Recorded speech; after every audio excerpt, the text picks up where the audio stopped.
안녕하세요. 부동산 투자 시장에서 열심히 기회를 찾고 있는 덩치입니다.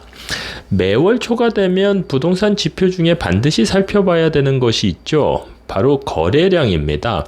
거래량이 발표가 되자 아니나 다를까 여러 언론에서 여러 가지 기사들을 쏟아내고 있는데요. 한번 화면을 보실까요? 하나는 지금 보시는 기사 제목은 서울 아파트 거래량이 9개월 만에 꺾였다.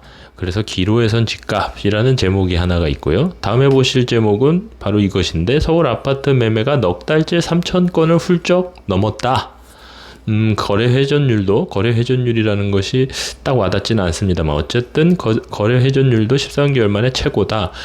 이런 기사가 있어요. 같은 지표를 바라보고 있음에도 불구하고 이렇게 정반대의 분위기를 표현하는 하나는 떨어질 것 같은 느낌이 들고 하나는 계속해서 상승할 것만 같은 느낌이 드는 기사가 나왔는데, 그렇다면 어떻게 해석을 해야 되는 것일까요? 누누이 말씀드립니다만 거래량과 같은 통계는 추이를 살펴봐야 되는 것이죠. 계속해서 상승 국면에 있는 것인가 하락 국면에 있는 것인가, 그것이 중요한데 일시적으로 이렇게 떨어졌다라고 해서 그것도 지난달에 보면 지난달에 서울 아파트 거래량을 보면 몇천 건이었나요? 화면에 보이는 것과 같이 6월 달에는 4,136건, 그 다음에 7월 달에는 3,804건이기 때문에 10%도 채 줄어들지는 않았네요. 약 한 8% 정도 줄어든 것 같은데요. 그 정도 줄어들었다고 해서 바로 지금까지 이어온 상승세, 물론 상승세가 그렇게 큰 것도 아니었습니다만, 그리고 또 거래량이 사실은 또 그렇게 많은 것도 아니었죠. 왜냐하면 월 평균 거래량이 6,000건 정도 되는데 이제 3,4,000건까지 올라온 것이기 때문에 그렇게 거래량이 많다라고도 할 수 없었는데, 어쨌든 요 정도 8% 정도 줄은 것 가지고 이제 하락기가 다시 돌아올 것이다 라고 얘기하는 것도 무리는 있어 보입니다. 그보다는 현재 부동산 시장에서 보내오는 시그널들을 종합적으로 살펴보고 앞으로의 방향성을 한번 따져보는 게 더 중요할 것입니다. 그러면 현재 부동산 시장에서 보내오는 시그널들을 한번 살펴볼까요? 먼저 살펴볼 것은 화면에 보이시는 것과 같은 미분양 주택 현황입니다. 미분양 주택 수는 올 초까지만 해도 부동산 시장에 상당한 부담을 주는 것이었죠. 지금도 적은 수치라고는 할 수 없겠습니다만 올 초만 하더라도 7만 5천 채 정도의 미분양이 시장에 남아 있었기 때문에, 그리고 그때 당시는 정말 거래가 씨가 말랐었던 시기였기 때문에 그러한 부동산 시장 분위기에서 7만 5천 채까지 계속해서 치솟는 미분양 물량은 정말 큰 부담이 아닐 수 없었던 것이죠. 하지만 5개월 연속 미분양 물량이 줄어들고 있고 현재는 6만 3천 채 정도를 보이고 있는 것입니다. 그런데 현재 분양 시장의 분위기가 매우 좋다라기보다는 과열되어 있는 정도니까 하여튼 그러한 분위기이기 때문에 향후 미분양 물량이 늘어날 가능성은 극히 적다라고 할 수 있겠죠. 따라서 미분양 주택은 계속해서 현재와 같이 줄어드는 모양새를 보이게 될 것입니다. 그렇다면 부동산 시장에서 이제는 미분양 물량이 큰 부담이 되지는 않게 되는 것이죠. 또한 살펴볼 것이 화면에 보이는 기사와 같이 최근에 분양을 한 대전 둔산자이 아이파크에 5만 명이나 몰려서 올 들어서 최대 청약 경쟁률을 기록했다는 거예요. 이미 아시는 바와 같이 서울 수도권에는 청약 시장이 과열되었다라고 할 수 있을 정도인데, 이렇게 지방 시장까지도 확산되고 있는 모양을 보이고 있는 것이죠.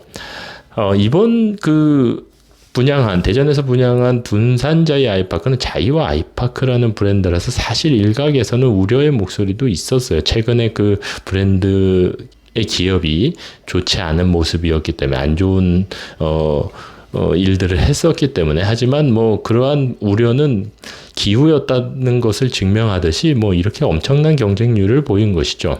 따라서 이렇게 분양 시장도 전국적으로 확산되고 있다, 과열이 확산되고 있다라고 할 수 있을 것입니다.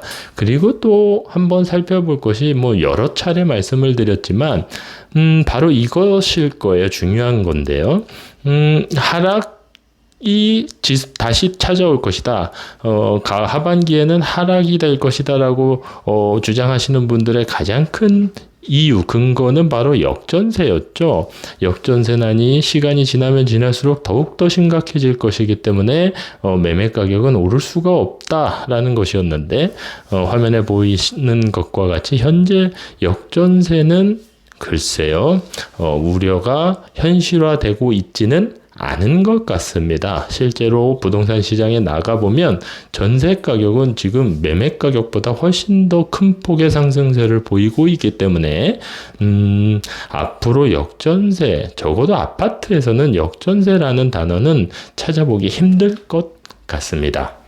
그리고 또 하나 중요한 것이 있습니다. 부동산 시장에서 보내오는 시그널 중에 어떻게 보면 향후 3년에서 5년 사이에 가장 큰 문제가 될 수 있을 거예요. 얼마 전에 국토부 장관도 이 부분에 대해서는 문제의 심각성을 인지하고 있고, 또한 그렇기 때문에 이제 목표 달성을 하기 위해서 더욱더 노력하겠다 이런 말씀을 하셨는데, 어찌됐든 주택 착공은 작년에 비해서 이미 반토막이 났고 인허가 물량 또한 작년에 비해서 30%가 감소하는 모습을 보이고 있기 때문에 올해 남은 기간 동안 글쎄 어떤 방법으로 물량을 늘릴지는 모르겠지만, 많이 늘린다 하더라도 지금 이제 9, 10, 11, 12, 4개월 정도 남은 상황에서 많이 늘린다 하더라도 작년보다 글쎄 늘어날 수는 없을 것입니다. 따라서 이미 주택 공급에 대해서는 문제가 생겼고,